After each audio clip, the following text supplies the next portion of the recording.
The average millionaire in America is 61 years old, but some people hit it by 32. Others never reach it at all. Here's the brutal truth about when wealth milestones actually happen and what separates those who make it from those who don't. If you're 25 and broke, don't panic yet. If you're 45 and nowhere close, you need to pay attention because the data shows exactly when Americans cross each major wealth threshold, and more importantly, it reveals the specific behaviors that determine whether you'll join them or get left behind. Let's break down the numbers that most financial gurus won't tell you. The net worth timeline most Americans follow. At age 25, the average American has a net worth around $39,000. That's median, not average, meaning half the country has less than that. The average sits higher at $183,500, but that number gets skewed by trust fund kids and early tech employees who cash out stock options. By 35, things start shifting. The median net worth climbs to $135,600, while the average reaches $549,600. Notice that gap? It's widening. The people who figured out wealth building in their 20s are now pulling ahead fast, while everyone else is still treading water. At 45, median net worth hits $247,200. Average, $975,800. We're approaching the $1 million mark, but only for those playing the game right. The typical 45-year-old is still $250,000 away from their first million, but here's where it gets interesting. By age 55, the average American household finally crosses into seven figures, $1,566,900 to be exact. The median sits at $364,500, showing that most people still haven't hit $1 million, but the top earners are racing past it. At 65, average net worth peaks around $1,794,600. This is retirement age. This is when decades of compound interest, home equity, and retirement contributions finally converge. But if you're hitting your first million at 65, you're not early. You're right on schedule with everyone else. And that schedule might be getting longer. Recent data shows the average millionaire age has increased from 57 to 61 years old. People are taking longer to build wealth than they did 30 years ago. Why? We'll get to that. But first, let's talk about the people who aren't waiting until their 60s. The top 10% move differently. While the average 35-year-old has a net worth around $549,600, the top 10% at that same age have over $1 million. Some have closer to $4 million. They're not just a little ahead, they're in a completely different wealth bracket. By age 45, while the average person is approaching $1 million, the top 10% are sitting on $2 million or more. At 65, when the average retiree has $1.8 million, the top 10% have over $3 million, and the top 1% have north of $10 million. These aren't lottery winners. They're not all inheritance cases. According to millionaire studies, about 80% of millionaires are self-made. They didn't inherit their wealth, they built it, and they did it by following specific patterns that most people either don't know or refuse to implement. The $100,000 threshold, where everything changes. Charlie Munger once said the first $100,000 is a major hurdle, but after that, money starts working for you. The math backs him up completely. Here's why. If you save $10,000 per year and earn a 7% return, it takes you almost 8 years to hit $100,000. That's nearly a decade of grinding, sacrificing, and watching your balance crawl upward while compound interest barely makes a dent. But once you cross $100,000, your next $100,000 takes only 5 years. Your money is finally large enough that the returns matter. At $100,000 earning 7%, you're making $7,000 per year just from investment growth. That's more than half of what you're contributing annually. By the time you hit $500,000, compound interest is doing most of the heavy lifting. At $500,000 earning 7%, you're generating $35,000 per year in growth, potentially more than you're even saving. Your money is working harder than you are at that point.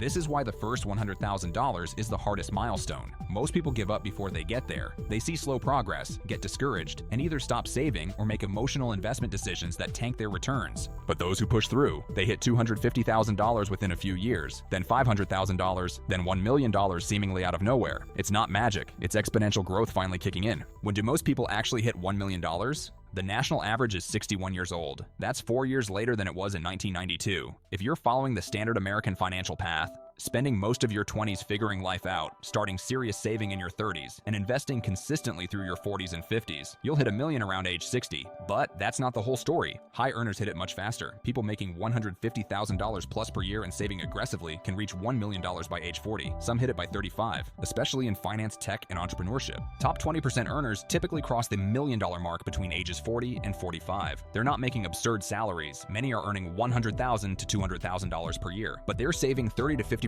of their income and investing consistently from their mid-20s onward. Self-employed individuals and entrepreneurs usually hit $1 million between ages 35 and 50. Their path is less predictable because income fluctuates, but those who succeed tend to reinvest profits aggressively and leverage business equity. Real estate investors often reach $1 million between ages 40 and 55. They build equity slowly through rental properties and appreciation, with wealth accelerating as mortgages get paid down and property values climb. Stock market-focused investors tend to hit $1 million between ages 50 and 60. They're relying purely purely on compound interest and consistent contributions, which works, but it takes longer than leveraging business income or real estate. The people who never reach $1 million, they're following a different pattern entirely. What separates early millionaires from everyone else? Let's start with the winners, people who hit $1 million by age 40. They're earning at least $150,000 per year, often significantly more. That income didn't happen by accident. They chose high-paying fields, negotiated aggressively, switched jobs strategically, or built businesses that scaled. They save 40 to 60% of their income, not 10%, not 20%. They're living on half their paycheck or less and investing the rest. That means smaller apartments, older cars, and saying no to lifestyle inflation even when their salary jumps. They started investing by age 25, sometimes earlier. They've been in the market for 15 plus years by the time they hit 40, giving compound interest maximum time to work. They stay invested through downturns. When the market crashes, they don't panic sell. They keep buying. This discipline alone separates them from the majority who lose money trying to time the market. Now let's look at late arrivals, people who hit $1 million between ages 50 and 65. They're earning $100,000 plus per year, a solid income but not top tier. They spent their 20s and early 30s establishing careers, not aggressively saving. They save 20 to 30% of income. That's respectable, and over decades it compounds into 7 figures. But it takes longer than the 40 to 60% saving rate of early millionaires. They started investing seriously around age 35 to 40. They missed the crucial early compounding years, which means they need higher contributions later to catch up. Many use real estate leverage. They bought homes in their 30s, built equity through mortgage payments, and benefited from property appreciation. By their 50s, home equity makes up a significant portion of their net worth. Then there are those who never reach $1 million. Here's their profile. Income under $75,000 per year, often significantly less. At that income level, after taxes and living expenses, there's little room for aggressive saving. Saving rate below 10%. They're either living paycheck to paycheck or spending most of what they earn. Even if they invest, contributions are too small for compound interest to build meaningful wealth. They keep money in cash instead of investing it. Savings accounts don't build wealth. They barely keep pace with inflation. Without investment growth, reaching $1 million requires saving the full amount manually, which is nearly impossible on a modest income. They start too late, often after age 45. At that point, compound interest doesn't have enough time to work its magic. Even aggressive saving and high returns can't fully compensate for lost decades. Different strategies, different timelines. Not everyone builds wealth the same way, and the path you choose determines when you'll hit $1 million.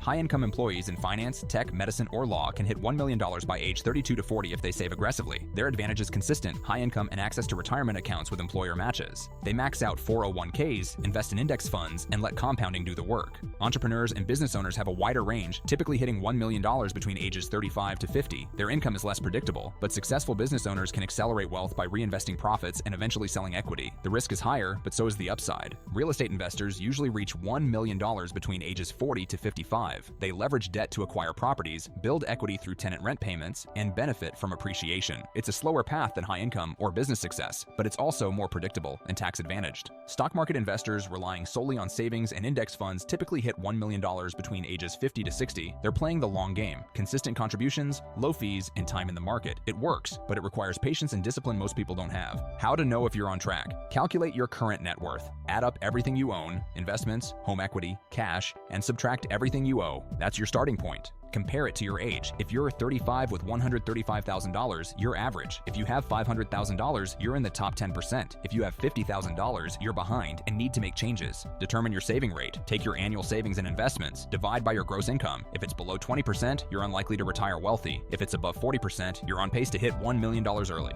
Project where you'll be at 65. Use a compound interest calculator with your current net worth, monthly contributions, and expected return. If the number is less than $1 million, you need to either save more, earn more, or invest more aggressively. Compare that to your goal. If you want to retire at 50, $1 million might not be enough. If you want $5 million, you need to dramatically increase income or saving rate. The math doesn't lie. Adjust your behavior or adjust your expectations. What actually needs to change? If you're behind, you have 3 levers: earn more, save more, or invest smarter.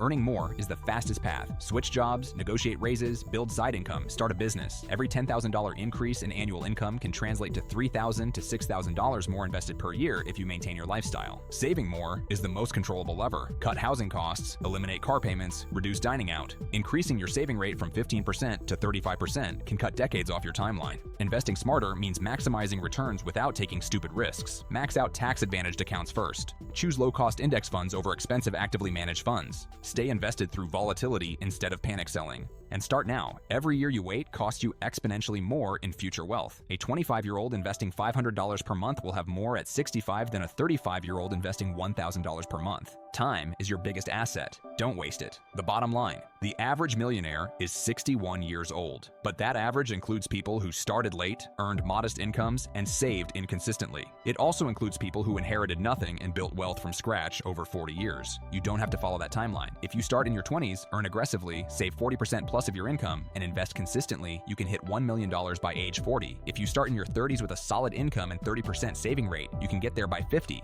But if you wait until your 40s, save less than 15%, and keep money in cash instead of investments, you might never reach it. The math is unforgiving. Compound interest rewards those who start early and punishes those who don't. This isn't about luck. It's about behavior. The people hitting $1 million by 35 aren't smarter than you. They just made different choices. They sacrificed lifestyle inflation for wealth building. They invested aggressively when others were spending. They stayed disciplined when markets crashed. You can do the same. Calculate your net worth today. Determine where you need to be. Figure out what needs to change: income, saving rate, or investment strategy. Then execute consistently for the next 10, 20, or 30 years. The average American becomes a millionaire at 61, but you're not average, or you wouldn't be watching this. Start now, save aggressively, invest consistently, and you could hit $1 million decades earlier. The clock is ticking. What are you waiting for?